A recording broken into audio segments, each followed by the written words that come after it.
Okay. Good afternoon, everyone. Thank you all so much for joining today's webinar. My name is Rose Robinson. I serve as the Public Affairs and Outreach Specialist here at CalVCB. Been a victim advocate for well over 10 years, so excited to be here on the other side of the victim services world. I am happy to introduce our CalVCB Executive Officer, Linda Gledhill. She has led CalVCB for the past 6 years and has made it a priority to implement new strategies to improve how we serve those who apply for compensation. So I want to be mindful of everyone's time, and I'll pass it right on over to Linda. Thank you so much, Rose. I really want to thank everyone for joining today's webinar to learn more about the assistance available to human trafficking victims through CalVCB. As I know you all are aware, January is Human Trafficking Prevention Month, and we want to recognize the strength and survivors and highlight the resources available to help them rebuild their lives. And millions of people worldwide are exploited for labor, services, and commercialized sex. Traffickers prey on some of the world's most marginalized and vulnerable individuals. According to the National Human Trafficking Hotline, an estimated 14% of all human trafficking cases in the United States came from California. So it's vital that victims are made aware of the resources available to help them regain their independence and safety. CalVCB is here to help victims rebuild and recover. We offer a range of services, including financial assistance for lost wages, mental health treatment, medical services, relocation, residential security, and more. In the last fiscal year, we approved more than 800 human trafficking applications and paid out over $5.5 million in compensation to those victims. In 2020, a bill was passed authorizing CalVCB to compensate human trafficking victims in California if a trafficker deprived them of the victim of their freedom, and survivors can receive compensation of up to $10,000 per year for a maximum of 2 years. We know that trafficking victims can come from many different backgrounds. Last year, we updated our strategic plan and made it a priority to improve language access to CalVCB program information. We are working to translate many of our most used materials and documents into 15 languages to better serve California's diverse communities. We know that simply by the way we communicate can help remove a barrier for victims. Many of the translated materials are now available on our website, and over the next year, we plan to update human trafficking compensation form and translate it into multiple languages as well. We continue to focus on raising awareness of CalVCB across the state. We've seen a decline in applications this year, especially among victims working with advocates. So we want to make sure that all of you know how to help fill out applications and can get the information and any resources you need from us. We know that some people may be fearful working with government agencies right now, and we know how important it is to have people like you who are on the ground to help bridge that gap. In April 2024, we launched a statewide outreach campaign, and our goal was to increase visibility in many of our underserved communities, as well as those living in counties with high crime rates but low application numbers. So over the past couple of years, we've saturated targeted areas of the state with social media posts, radio and digital ads, along with billboards and other signage. And this has led directly to an increase in number of applications, as well as increased traffic to our website.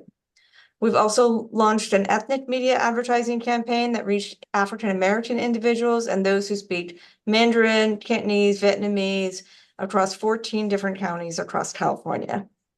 We hope that all of these efforts will make more people learn that support is available and that CalVCB is here to help them rebuild. With your support, we also hope more victims will learn about the benefits available through CalVCB and apply for services.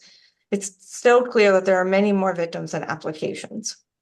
During this presentation, you'll learn more about the CalVCB program, the eligibility requirements, and what is needed to apply. Our program team will walk you through additional forms that need to be completed for victims to apply for human trafficking compensation. And you'll also hear from our partners from Volunteers of America and their work supporting victims. I want to thank Gina and Maria for being here today to share their expertise. Finally, I want to mention that the U.S. Department of Justice recently launched a remission program to compensate victims who are trafficked through advertisements hosted on Backpage.com and cityatstride.com. The deadline to apply for this remission program is March 31st, and we'll share a link to learn more about that later in the presentation. Again, we thank you for your time today, and we appreciate your partnership. I'm going to turn it back over to you, Rose. Thank you so much, Linda. So we'll go ahead and get started with our presentation today. So our agenda for today, we're going to go over about CalVCB, who can apply, available benefits for human trafficking victims. We'll hear from Volunteers of America, and then we'll hold a Q&A at the end. So CalVCB is a state program that provides financial help to victims of violent crime. We were the first victim compensation program in the nation back in 1965. So over the past 6 decades, we've received about 1.7 million applications, and we have compensated to date about $2.7 billion to victims and their families. So we can help pay eligible out-of-pocket expenses, and we work very closely with community partners and our victim advocates. So we do a number of things outside of victim compensation. We handle our trauma recovery grant program, which I'll talk about on the next slide. We also coordinate responses to mass violence events, and we compensate those who have been wrongfully convicted. So a little bit more about the trauma recovery centers. So CalVCB is charged with administering grants for those TRCs, our trauma recovery centers. They are 2-year grants, and we currently have about 20 centers that are receiving those grants. So the purpose of a TRC really is to provide trauma-informed mental health treatment and case management to underserved crime victims who may not be eligible for victim compensation. So as you can see here on the map, we have several centers that's located across the state of California. So wherever you are located, you can look in the neighborhood county to see if there's one nearby you. CalVCB also aids those affected by mass violence events. So as you can see here, we have our mass violence events, which are normally shootings, and victims have 7 years to apply to CalVCB after the event happened. We work very closely with with the county where the mass violence event happened. We do and we can send a response team to aid in the aftermath of those events. So people can access the applications, they can learn more about services that are available to them. But we are not first responders, and we're not going to go out unless we are invited out to do so, and that's usually by our local district attorney office where the mass violent event happened. So just a tiny bit about how we are funded. So we are primarily funded through restitution fines and orders, but we also receive some money from penalty assessments. You normally see those in your infractions, in your misdemeanors and felony offenses. We also receive money from the Federal Victims of Crime Act, also known as FOCA, and we also get a tiny bit of money from our general fund from taxpayer dollars. Now, to help victims in crime in California, we do have 16 local processing offices. We do call these offices our Joint Powers Offices, or JPs for short. These offices are located within the District Attorney's Office. The staff there is contracted to help process applications and bills in the same manner in which our staff here are to do it in headquarters. We also have 22 restitution programs. So similarly to our JP offices, there are staff there who are contracted in those offices to help obtain restitution orders, which come back to CalVCB to help fund the program. Now I'd like to jump into a little bit of details about the CalVCB program. So here's a list of some examples of crimes that are covered in our program. We cover many more crime types that are identified on our website. So this is just an example list, not an exhaustive list. Our staff is going to review every application and crime documentation thoroughly to determine if a claimant is eligible for the program. And then once an application is approved, victims are eligible up to $70,000 in total compensation. However, limits do apply to some categories. So CalVCB can reimburse providers directly as well for claims. It can be for funeral and burial expenses, mental health treatment, medical bills, and relocation expenses. You can see here on the screen, we can cover expenses for relocation, residential security, income and support loss.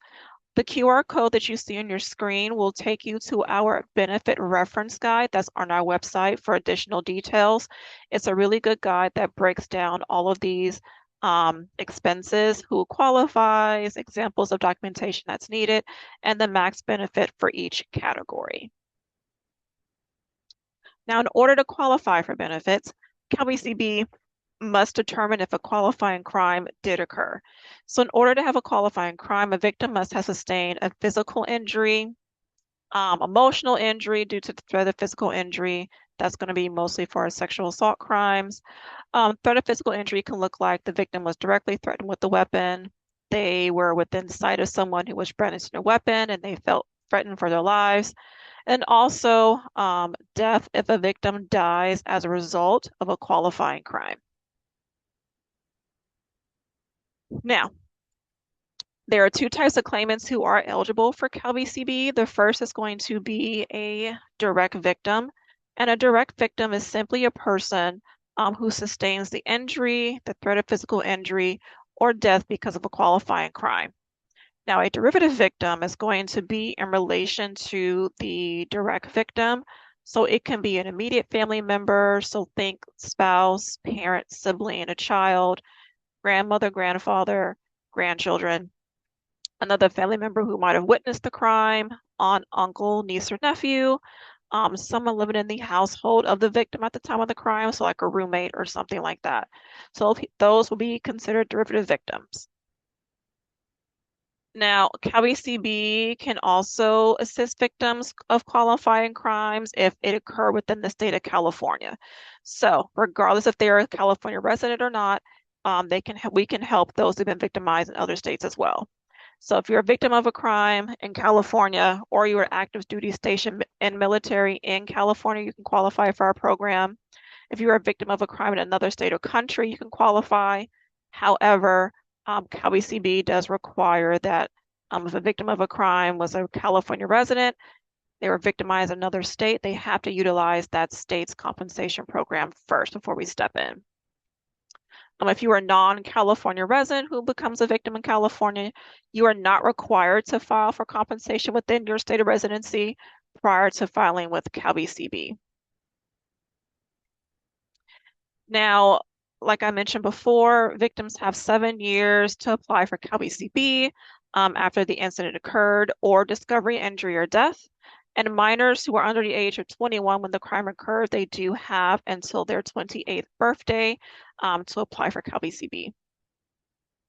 Now, CalVCB does have discretion to accept a late application whenever good cause exists. And these are just some quick examples of what might be considered for good cause. If a victim had recently had to testify in court regarding the crime, the person convicted of the crime is scheduled for parole, hearing, or released, or if the victim had just learned of the crime, they can also be considered good cause for late application. The late notice must be received within 30 days once the claimant is informed that the application is late. Now, a victim must reasonably cooperate with any law enforcement agency. That can look like reporting the qualifying crime, responding to any information requests from law enforcement, cooperate or identifying or apprehending any person involved in a qualifying crime, testifying at all proceedings, including restitution proceedings. And an application may be denied if they fail to reasonably cooperate with law enforcement. However, for victims of domestic violence, sexual assault, and human trafficking, lack of cooperation cannot be based solely on a victim's conduct with law enforcement at the scene of the crime or if they delay reporting the crime. We understand that most victims in these cases are very hesitant to talk to law enforcement if they want to talk to law enforcement at all. So we understand that. So we do look for mitigating factors for cooperation with law enforcement. We look for things like age. If they were old enough to talk to law enforcement, do they have the communication skills to do so?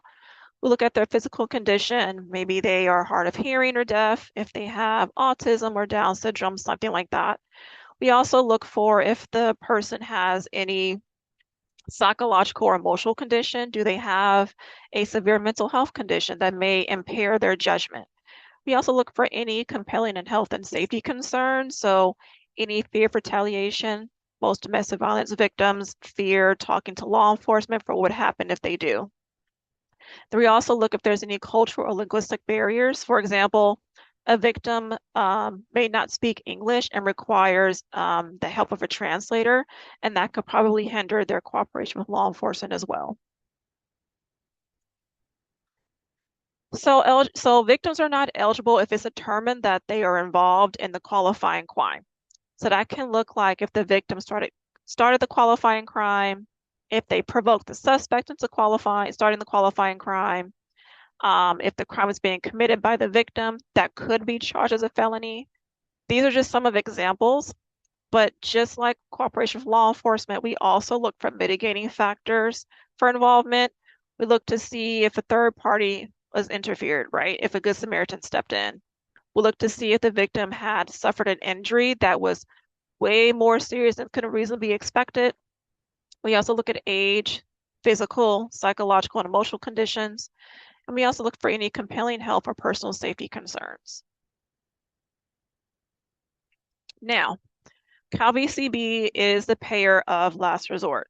So what that means is that we are going to look for all sources of reimbursement and recovery to be utilized before CalVCB steps in to cover any bills or reimbursements. That can look like life insurance, if there's a civil suit pending, public benefit programs, medical or dental insurance, death benefits, trust funds. GoFundMe's are not in conflict with CalVCB. However, we just ask that the person who's using it make it as general and broad as possible, so that way it's not treated as a reimbursement and recovery source. So in a nutshell, that's about what CalVCB is, and I am going to now pass it on to my colleagues to talk about recovery for survivors of human trafficking. Hello, my name is Marguerite Green, and I have been here at the board since '07, and I'll be covering the next couple of slides on the human trafficking program specifically. So, okay, we have a variety of information listed on our website. You can also click on this part of our website for the For Victims tab at the top and select Recovery for Human Trafficking to access specific information to what is actually covered. Next slide, please. So last year, CalVCB, we approved just over 800 applications, and we paid out more than 5.5 million in compensation to human trafficking victims. Next slide. Human trafficking, it happens when someone takes away another person's freedom to make them work or perform sex acts. This can happen through threats of force, violence, or danger. Sometimes this is also referred to as labor trafficking or sex trafficking. Next slide. Thank you. So there are a couple of additional benefits that may be available to victims of human trafficking. Tattoo removal or alteration of ownership tattoos may be considered cosmetic surgery for victims who were tattooed as an act of a qualifying crime. Tattoos must be the result of force, fraud, or coercion to be eligible for this benefit. Human trafficking victims compensation for applications received on or after January the 1st, 2020. A victim or derivative victim of a sex or labor trafficking may be eligible for compensation directly resulting from deprivation of liberty during the crime. When receiving a payment for human trafficking compensation, the victim is compensated for the deprivation of liberty trafficking. They may also be compensated for income loss if they had a job at the time they were trafficked and were unable to work. If the victim is a minor at the time of the application, the board shall distribute payment when the minor reaches 18 years of age. In verifying the compensation, victims may suffer income loss as a direct result of human trafficking. Proof of this loss can include law enforcement report. It also can include a sworn statement under penalty of perjury from the applicant, a caseworker, a licensed attorney, a witness, and there are also some acceptable proofs must be on the list, which is the dates the act of the trafficking started and ended, and the approximate number of hours per week that were performed. Next,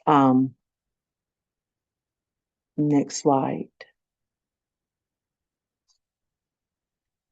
So this slide here. Human trafficking is one of the crimes that can be verified through alternative documentation. There are a few ways that we can verify human trafficking occurred, which is law enforcement, an affidavit from a human trafficking caseworker, documents from government agency for a special visa, medical records, medical or mental records alone should not be sufficient evidence that the qualifying crime of human trafficking occurred. They would need to be provided, come along with law enforcement or an affidavit from a human trafficking caseworker. And then we will also at that time reach out to verify all the information. And now I will turn it over to Lindsay to talk about the compensation piece of it. Thanks, Marguerite. My name is Lindsay Finbres. I'm a processing manager here at CalVCB. I have been here since 2008, and my team is responsible for the payments for the HT compensation. So to be eligible for the HT compensation, you must prove that you suffered income loss as a direct result of the crime. You can do this through law enforcement report. However, not all victims are willing to report to law enforcement. We can also accept a sworn statement under penalty of perjury from the applicant, a caseworker, a licensed attorney, a witness. The acceptable proof must list the dates of acts of trafficking started and ended, the approximate number of hours per week the acts of trafficking were performed, and if payment was or will be received from any other sources. So let's go take a look at the form to show you what we're talking about. So as you can see here, we have victim's name, date of birth. At the top, you would list the CalVCB application ID number. So likely it's an A25 or an A26. That's based on the year the claim was filed. If the applicant is a minor, you put the applicant's name there, email address, phone number, and then we'd like you to identify if it was sex trafficking or labor trafficking. Indicate the dates that the crime occurred, if they were trafficked more than 40 hours per week, yes or no. If you answer no, please list the approximate numbers per week. And then has the victim received or will the victim receive wage compensation by any other source, yes or no? If you indicate yes, please list all the sources as well as the amount. And then we have a disclaimer that says, again, we are the payer of last resort and that we can compensate up to $10,000 per year for a maximum of 2 years. And then if you scroll down, this is identifying under penalty of perjury that everything above is true. And then the person that is completing this form would indicate if they are in fact the victim, an applicant, human trafficking caseworker, law enforcement agency, an attorney. And then you would print and sign and date the form. And then you would submit that to CalVCB. And next slide. So how to apply. Victims have 4 ways to apply for CalVCB. The most recent is CalVCB Online. This is a method of directly submitting an application and bills. Victims can quickly and easily complete the questions and submit it directly to CalVCB. This also allows you to upload bills and documents, view application and reimbursement status, and view correspondence. You can also download an application for our website, call customer service at the phone number of 800-777-9229, or you can work with a local victim advocate to complete an application and submit it to CalVCB. The online application is currently available in English and Spanish. The paper application downloadable from our website is also available in 18 languages you see here. If the victim identifies one of the above languages on the application, CalVCB will send all subsequent correspondence in that language and in English. If a victim speaks, a language other than of these, CalVCB works with language assistance agencies to translate and interpret the documentation. An authorized representative or a victim advocate may assist the claimant with their application and an appeal. These advocates and representatives can provide a variety of services to claimants, including support through the criminal justice process, the completion and submission of the CalVCB application, and the submission of any other information that may be needed, such as a crime report or bill for reimbursement. They also play a part in helping CalVCB stay connected with applicants, especially if the applicant moves or changes their phone number often. If you are an authorized representative, please stay updated with any information as it changes.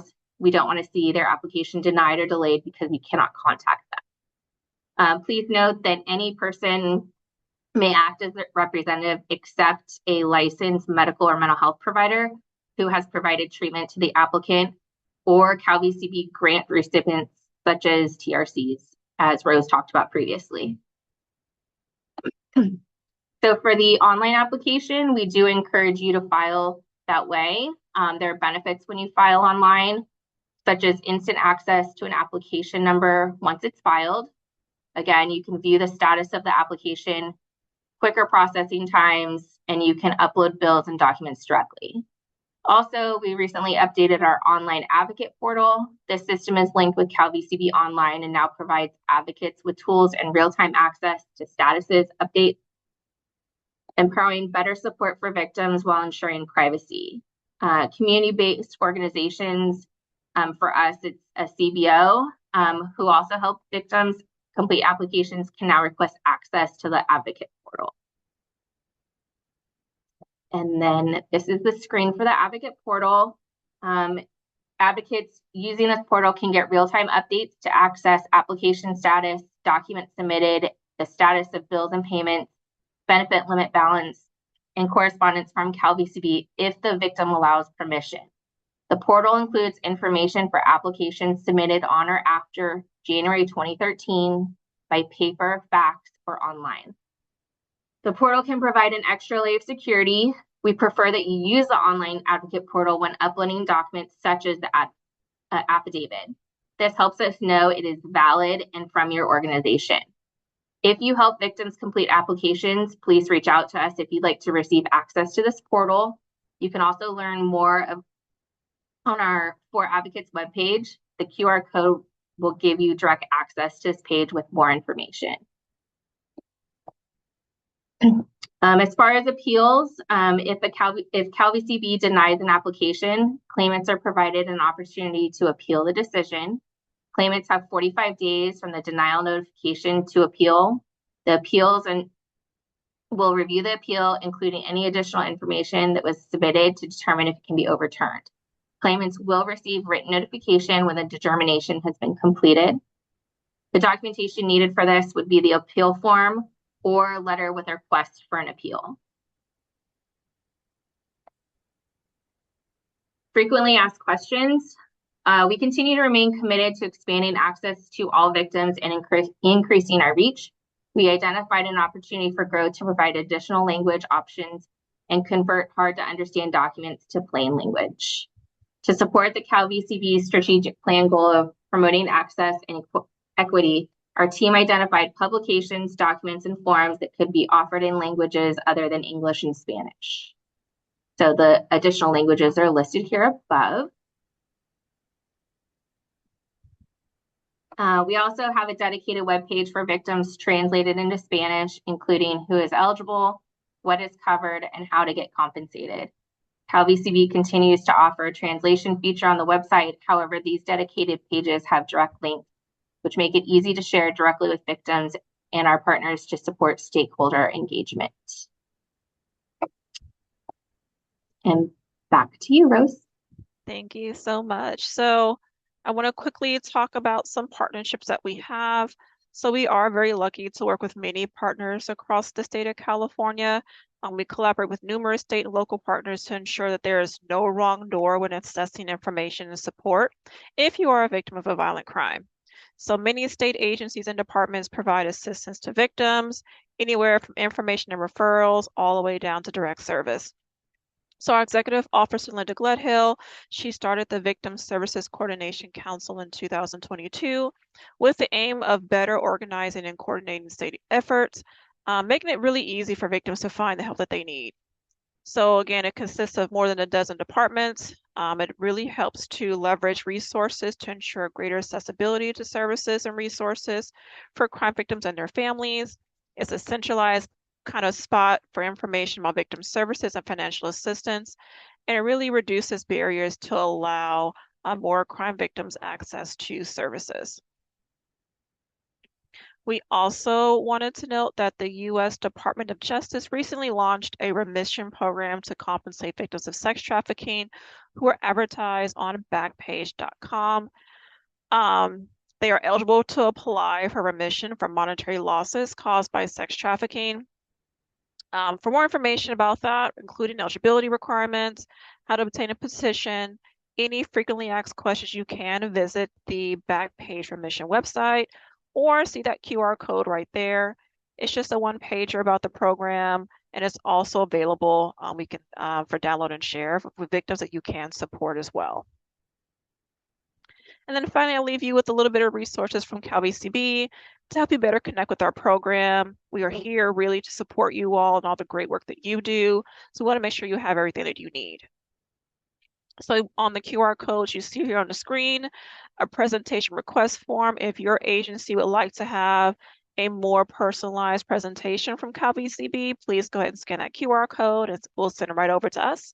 If you're looking for materials from CalVCB for your organization, we'll get that to you over at no charge to you. Our monthly webinars, we have one coming up next month, our Spanish webinar on February the 17th, if you'd like to sign up for that as well. And then connecting with CalVCB is our quarterly newsletter geared towards those who are working with victims and to learn about all things related to CalVCB. Now, if you have any general application questions or you need to call customer service for any reason, you can call that number that Lindsay provided, 800-777-9229, or send an email at info@victims.ca.gov.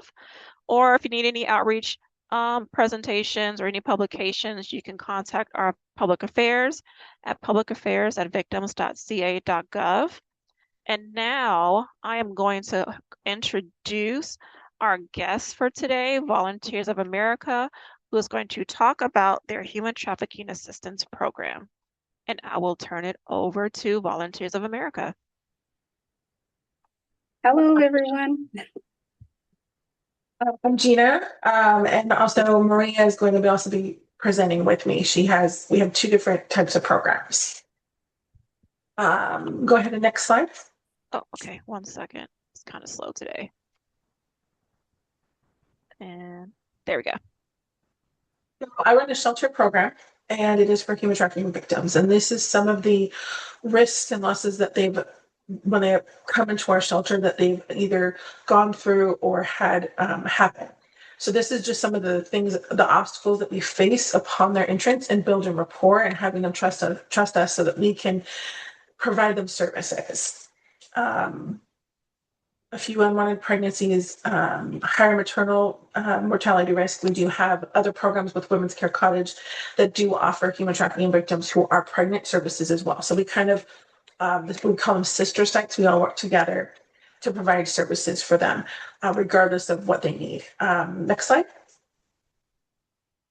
So here are the programs. I have the Havens Place Sanctuary. Maria has Victims Assistance Sanctuary, and then our sister site is Women's Care Cottage. Next slide. So my program, we do offer victims of trafficking. We believe in a wraparound philosophy, so their voice and choice, incorporating natural supports, collaboration, and strength-based philosophy. and focusing on personal goals in order to get to their journey. So we do provide them with mental health to kind of begin the process of healing and becoming independent. Next slide.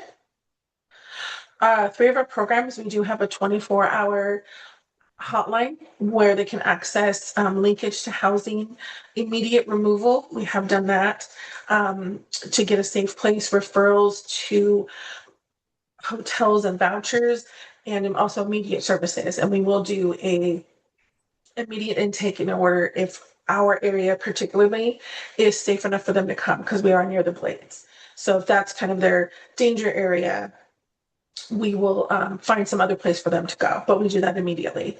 Our human victim trafficking program is for victims 16 to 24, and they're able to stay up to 18 months. And then our transitioning program is a little bit longer. They can stay for 24 months. However, if they're not quite ready to venture on their own with housing, and we're trying to, it's kind of a slower start, they can, if they meet the criteria for one of the programs, they can stay a little bit longer into the other program as well. So we don't just try and remove them without kind of making sure that they're ready. Next slide. Some of the services we offer is definitely shelter. We are a triplex housing establishment, I guess. It is, they have a roommate. We do have laundry facilities. They're able to access their basic needs, which is clothing, food, hygiene. We do have staff that's 24/7. And we make sure that we are safe and secure. So they are not allowed to share the location, and they're not able to get mail here in terms of from family and friends, but we do help them get someplace where they can get it. We do offer healthcare in terms of locating medical and dental support. We will take them and transport them to get their general relief, and also mental health is on site. If they choose to have off-site assistance, we will help them as well. And we provide them support and advocate for them if they choose to press charges. Sometimes it's kind of difficult in the beginning, but eventually they do, we build enough rapport where they do trust us and we do support them. We also have case management. So it's a strength-based interaction. So we meet them where they are and kind of go along when they're ready and how they're ready. We assist with employment readiness and education assistance. And then we also provide life skills. In addition, in addition to basic support. When they're ready for housing, we do have referrals to housing programs, either with Volunteers America or outside collaborations that we work with. We help with getting them ready, the application support, and also when they move in, we help them kind of go through and know their tenants' rights. Right? Hi, and then there's Victim Assistance Sanctuary. My program is similar to Gina's. However, we're geared to assist the adult population, anybody over the age of 18. Next slide, please. So today we'll discuss what VAS is, Victim Assistance Sanctuary, the history of VOA, our objective, what CalVCB is, and our steps that we take here to be able to submit applications for participants. Next slide. So one of my favorite quotes VOA has is, at VOA LA, it is our job to make sure that the potential is realized. I think majority of our participants walk in with thinking they have no potential because of the lifestyle that they've been in. So this is where they come in to turn it around. Victim Assistance Sanctuary is a program geared to assist adult victims and survivors of labor and sex trafficking. Participants are assessed by case managers to identify their immediate needs, and we provide wraparound services for them. Next slide. Services off. So when we meet a participant, we can meet them where they are. Some of the times we're out in the field, what we call hotspots. Some of them are because they're being referred over by friends or they just walk into our facility. The goal of it is just to bring awareness and prevention to each participant and then provide supportive services to them and those that have been impacted, whether it's children, relatives, or those in the same household. We want to make sure that if we're helping them, we're helping those that they're being around, because it takes a village to continue to move forward. And the village is the ones that they surround themselves with. So we want to make sure that not only are the clients being supported, but those that they're around. Next slide, please. So this is how we provide our support. This is how we create a village for them. My case managers, we have 2 case managers at the moment, Mildred and Constance, who assist with whatever needs they may come in with. It could be shelter, it could be education, it could be that they want connection with their children, whatever may need, the assessment is done. And then the 4 to 5 main pillars that we want to focus on when they do come in is we make sure that they're housed, that they have education or employment that they can lean on, that they do need a physical and mental health physician, and they participate in life skill classes so that we can move forward with the victim compensation. When a participant comes into our program, we don't start off with victim compensation right off the bat, because we have learned that we can have somebody come in who was in the life 3 years ago, or somebody who came in the life and left 3 days ago, and their whereabouts are totally different. If we don't assess them correctly and make sure that they have the tools to stay out of the lifestyle, once they do come across this compensation, it can hurt them and have them go back to that lifestyle. Therefore, we learn to make sure that we connect them with education and employment so they can have a factor to keep moving forward financially if and when needed, and that they're connected to a therapist. We want to make sure that we are connecting them with someone that's going to give them the tools to be able to handle the trauma that they endured. And we also want to give them skills to be able to come back to society. So that's where we have the life skills. Once they complete their sessions with the therapist and the life skills with us, we move forward providing them the application for victim compensation. Next slide, please. So this is how the victim compensation steps look for us. They can come in, they do an intake. Once they're completed with their intake and their assessment, we have them write their statement. This is called the statement of facts to CalVCB. This statement tells us basically the who, what, when, where, why, and how. They give us their story and we sum it up for CalVCB and we submit that application for them. Once the application is completed, next slide, please. We work on this application here. This is the application that we submit to CalVCB. We fill out the top form.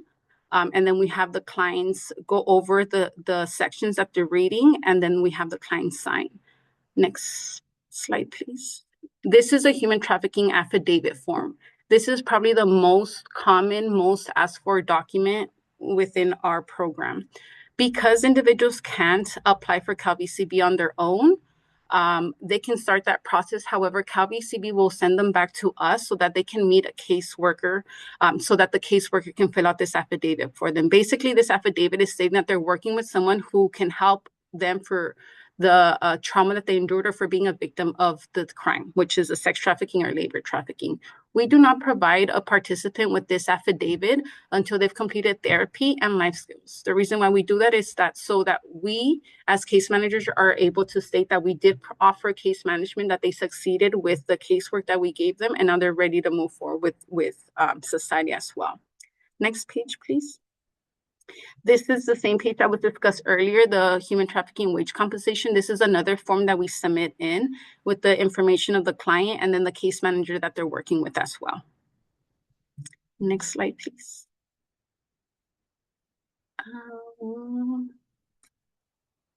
This is information of our other programs that may be able to assist. However, I think the slides got a bit confused.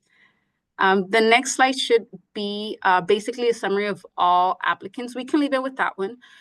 So all the 5 forms that we discussed right now, the application, the statement of fact, the wage compensation, and the affidavit are all needed for you as a case manager to submit the application over to CalVCB. Once you have all documents, you submit that over to CalVCB. And CalVCB will notify you back saying that they've received the application and that is being processed to the next person. It is very crucial that you tell your participant that you can get notice in 30 to 60 days, to be patient with the 30 to 60 days because it can take longer. And from there, they'll receive a letter. With that letter, I encourage the participant to come back to the caseworker so we can identify what is the next step that may be needed. It could just be the letter stating that the application was received.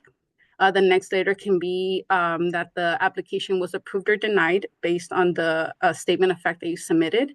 If it is denied, you have about 45 days to appeal that. And with the case manager's assistance, they can help with that based on why or what the reason was for the denial. And your last letter will be the breakdown. If you do get approved, you'll get a breakdown of why you are receiving this compensation.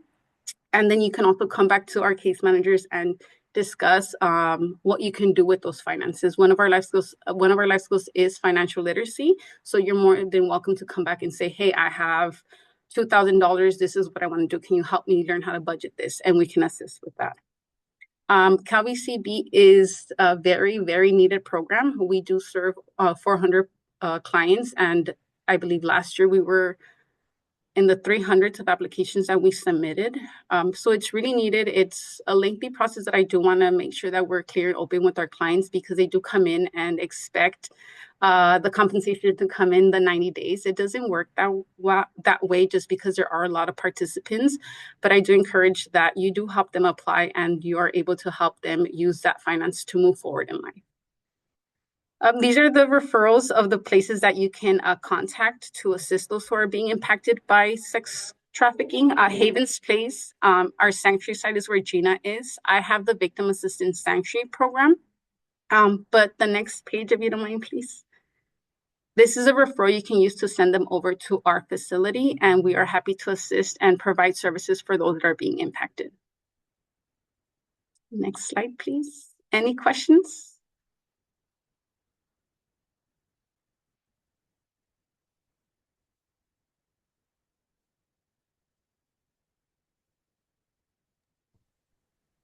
I think there was one question in the chat, but I believe Gina answered. This question is for CalVCB. If a victim qualifies for the income loss benefit, how is it determined out of $10,000 amount that they will receive? If program wants to take that on. Lindsay, you want to take that one? Yeah, hi, this is Lindsay. So to answer your question, if we're talking specifically about the HT compensation, previously the wage compensation, we look at the timeframes of the trafficking, and we pay based on the unemployment rate at that time, based on 26 employees or less, I believe. And then we do the calculation based on that.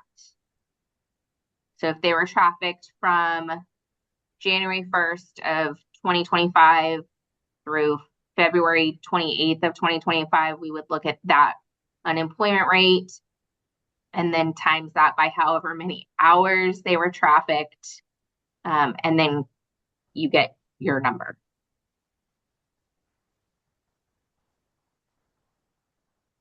And then there's another question in the Q&A box that says, for over the past year, the online application does not include human trafficking as a crime in the drop-down menu. They were told about a year ago that it was being fixed, and they wanted to know that it's still not listed, and is it going to be fixed? Well, I'm going to take that offline and follow up with my upline to confirm. Yeah, I believe there's two different applications. That's why we've had participants come to us as well. There's the human trafficking application, and then there's applications for being a victim of a crime. So I think it's just a different Dropbox, if I'm not mistaken. Okay. And even just so that they know as well, even if the drop down is not there and they do the application, based on the description of the crime that they put down, we would select human trafficking. We would actually, our analysts would select human trafficking based off of the information that's put on the application. So there is no worry there. Even though there's no drop down for it, if the description and everything follows, they will mark it as human trafficking. Okay, thank you. And then another one, this is for Volunteers of America. Where do you find the referral form for the programs at VOA? Gina just added it to our chat, and I also Okay. put my information on the chat as well if needed. Perfect. So I oversee the adult population, 18 and over, and Gina would oversee the youth. Okay. And another question, if a client is under the 24/7 control of a trafficker, how do you determine the hours worked? I think Oh, go ahead. Sorry. Sorry. For CalVC purposes, it's we pay up to 40 hours a week. So we would just, if you would just say 24/7, then we would assume that it's 40 hours for our purposes. Yeah. One of the question does ask if the victim was out for more than 40 hours a week. It's a yes or no question. So I think they made it very easy for us to either put yes or no under 40 hours as part of the comments. Okay. Okay, there was one more that just came in. For those of us who submit an affidavit for an HT client for their CalVCB application, how will we handle a client initially providing a date for the crime and then later providing a different date for the crime? Will the affidavit need to have the disclosure of the different dates provided? Well, I would say, oh, go ahead. Go ahead, Marguerite. Go ahead. I would say, sometimes dates vary. I would tell them to put the whole entire range on there.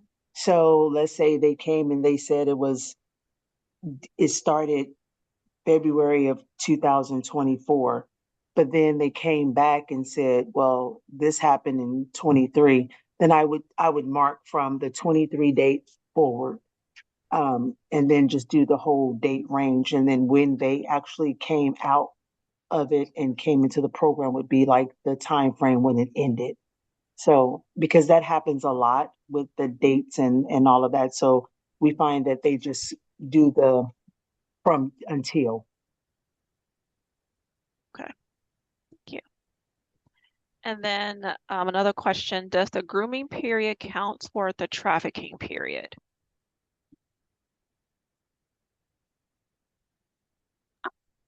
I would probably say no, because they would not have actually done anything during that period. It's during the Yeah, period when they're being forced into it and they have no way out. Okay.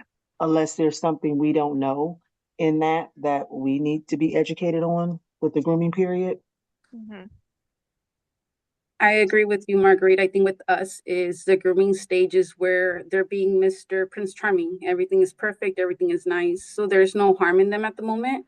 And in their statement, they'll say, oh, I started dating him February 14th. Everything was great. And then March 3rd, there was a switch in him. He was no longer nice. He started calling me out of my name. He started hitting me. So you'll see the specific change up. They can start their statement with, I started dating this guy on this date, but you'll see the change up where they say, but on this day is when everything changed. Like he started hitting me. He was not feeding me, and you'll see the change in their statement. Exactly. So that's why we figured it's not the grooming period, is when the actual change happens. Mm-hmm. Okay, thank you. Another question is, I have a new client who was trafficked in Las Vegas for 2 years. Can she file with CalVCB now that she's in California? No, so the crime No. it will have to be in Go the ahead. state that the crime was committed. So if it started in Las Vegas and then he trafficked her in California as well, then the application can be submitted. It'll be 2 different states. However, if the trafficking just started in Las Vegas and she fled and came to California and she's safe now, she can file for an application for CalVCB, but it will have to be for Las Vegas. So that's state only. Okay. So every state has a victims compensation program. And so if she gets with a program, you guys can actually help her to reach out to that state and their victims compensation program and help her to file there. Now, if she was actually a California resident, but this crime started in Vegas, then she has to start her application in Vegas and exhaust all of Vegas's resources before she can come to California. Okay, thank you. And then Stephanie put that she would like to set up a meeting, and they're from Project Resilience Pomona. I don't know if you want to set up a meeting with CalVCB or VOA, but either way, Hi, just Stephanie. put it in the chat. We can make sure we get you to the right people. Someone said I had to step away for a moment and I apologize if I missed it, but if a client never reported and does not have medical records, does an affidavit from a victim service provider suffice to apply?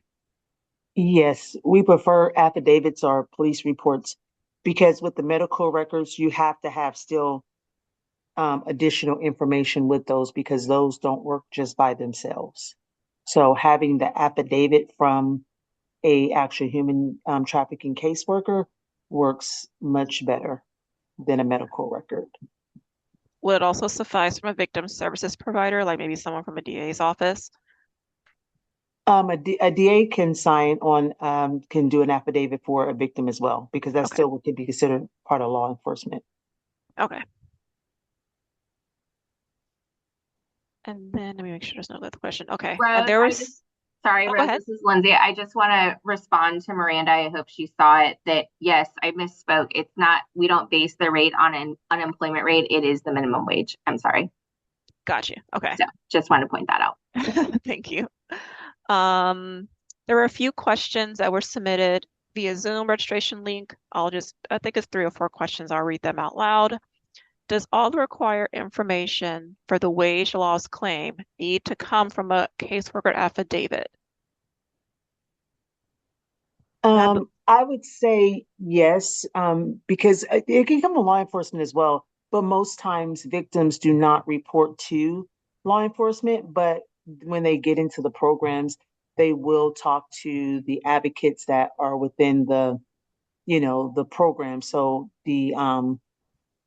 those under the penalty of perjury affidavits, those work a lot better per Mm-hmm. se, because again, they don't go to law enforcement out of fear or whatever the case may be. So yes, I would say to that. Okay. And then does CalVCB define or calculate date when trafficking began? Oh, we already answered that question at the grooming stage. Seeking funding for victims of homicide survivors, including families of those who are also victims of human trafficking. Many homicide victims who were murdered while being trafficked, do they also qualify for the human trafficking compensation? So are they asking, so as a victim, they are killed in the process of being trafficked, Correct. Now, would but they they still, family also, could they get the human trafficking compensation as well as the income loss if need be?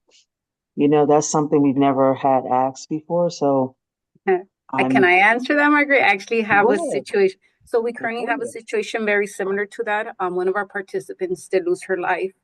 Her child is trying to figure out what's the next step because CalVCB was submitted and sent out. She was approved. We notified CalVCB to kind of let them know, hey, this is a situation at the moment. She was still alive, but just in critical condition. So from what CalVCB told us is if the individual has, I guess, power of attorney or next of kin, if he or she has a documentation stating that everything goes to that person, then they can submit that paperwork to CalVCB and CalVCB will let you know what the next step is. Awesome. And then the last question I got on my end is how does human trafficking loss income work for multiple instances of trafficking with multiple traffickers? That will be multiple applications. So each abuser or each trafficker will have its own application. Okay. Can I help with that one there? Yeah. Yes. Even though you guys are submitting it that way, with CalVCB, it's only going to be one application total because they cannot have, because it's still considered a series of related acts because it's still human trafficking. So they're not going to have multiple applications where they're entitled to multiple funding. It's all still going to be under one with the same 20,000. It will not give them more money or more application accessibility, if that makes sense. So, for example, let's say I was trafficked in 2000 and I escaped in 2026, but I had 6 different abusers. I would submit one main application, but my statement of fact will have to have one different statement of fact, an affidavit, and wage compensation for each trafficker uh, within that period. And all those three So forms. you could do one, you can actually just do one Oh, for that time frame oh, okay. Even because better for us. I will because definitely it let was my team continued. know. Am I correct, Lindsay?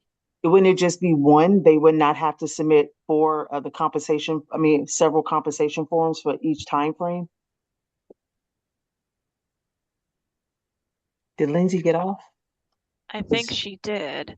I think it is case by case, but if the crimes have But like maybe a continuity of purpose, it could be considered a series of related acts. So yeah, it'll be just be yeah, one it application. just be one.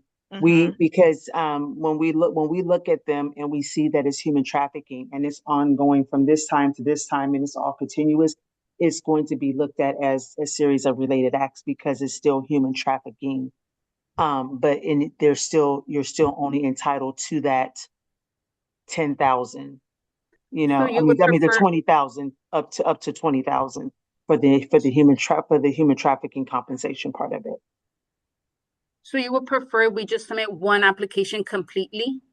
Yes, and then you could Okay, put perfect. put the time frames from what date to what date. Perfect. And if you want to put all the multiple traffickers' names on the applicate on that, Statement. Okay, we'll add it all to the application as well. perfect. Mhm. Awesome. And then one of the other one anonymous person said, sorry if it was already answered, but can we include compensation for income loss? Also, did the victim have to have a job at the time of trafficking? If not, what proof do we need to submit of income loss? Okay, so can you say it one more time? Sure. They wanted to know if we can include compensation for income loss in addition to the human trafficking compensation. Did the victim have to have a job at the time of trafficking? If not, what proof do we need to submit of income loss? Okay, so that would be the proof. So there's two different parts to this. We do a human trafficking compensation portion where that's up to 20,000 total for that part of it. But additionally, if they are wanting to apply for the actual income loss, then there are different criteria that they must follow.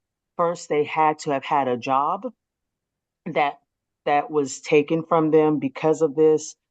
They lost their job due to being trafficked. So then they are going to need to submit disability statements. They would need to have income loss returns. We would need to have, so there's different factors that they would have to have on the actual income loss side of it versus the compensation part of it. So if you're wanting to claim for now more than the 20,000 because you're saying you lost wages, now you have to show. So now we'll need a employment verification statement from your employer, so we can see how much you were making from them, how many hours you were working, when did you start working with them, when did you stop working with them. Again, tax returns, we'll look at EDD, we'll pull up EDD.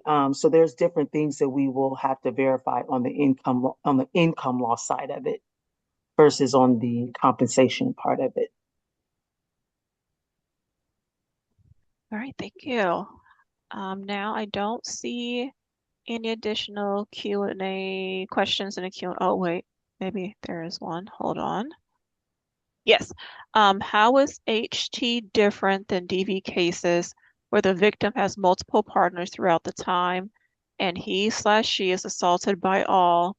This is regarding one application for all HT versus one for each perp. So we do have a couple of applications where there's a DV portion of it and then there's an HT portion of it.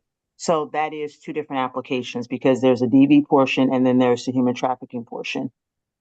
So with the human trafficking portion, again, they are entitled to um, the compensation part, filling out all the forms and us verifying it. There, that's up to 20,000. But then a lot of times people want to come on the DV side and claim income loss. Well, again, if you're going to claim income loss, then there's still those same factors that you still must have now. Employment verification, disability statements, um, we'll pull FTB, we'll pull EDD. And so all those things still plays a part in that part of it for the income loss part of it. So we do have several people that have DV cases as well as human trafficking cases that have been approved. And again, you still have to the verification for income loss is a lot different than the human trafficking compensation piece of it. And also just a note, a lot of times with these with the human trafficking cases, a lot of times they don't even know that they qualify for they may qualify for relocation because we had one where the person ended up she needed relocation and we were able to get her approved for relocation because she met all the qualifications for it. So there's a lot of other things too that CalVCB do offer, and that as part of the program they have access to as well. But a lot of times they don't know all the things. All they know about is just the compensation part of it. They don't realize that they have all the other parts that mental health treatment and things like that's available to them. Awesome. Okay. I don't see any more questions in the Q&A or in the chat. So I will go ahead and share the page for contact information for Volunteers of America. I thank you all so very much for being here and providing this information. I appreciate everyone asking questions. I really do appreciate it. I do have contact information for a few folks, so thank you so much. And then with that, we just want to say thank you. Again, if you have any questions or concerns, please feel free to reach out to either one of us if you still have questions. But we do appreciate you all being here today for our January webinar regarding Human Trafficking Awareness Month. Thank you so, so very much.